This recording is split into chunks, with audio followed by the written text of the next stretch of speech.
ಮಮತೆಯಿಂದ ಬೆಳೆಸಿದೆ. ತಂದೆಯಾಗಿ ತಾಯಿಯಾಗಿ ಮಮತೆಯಿಂದ ಬೆಳೆಸಿದೆ. ಬಿಸಿಲು ಮಳೆಗೆ ನರಳದಂತೆ ನಿನ್ನ ನೆರಳಲಿ ಸಲಹಿದೆ. ಆ ಪ್ರೀತಿಯ ಮನ ಮರೆವುದೇ.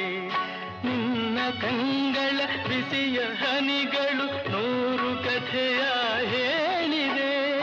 ನಿನ್ನ ಪ್ರೇಮದ ನುಡಿಯ ಕೇಳಿ 100 ನೆನಪು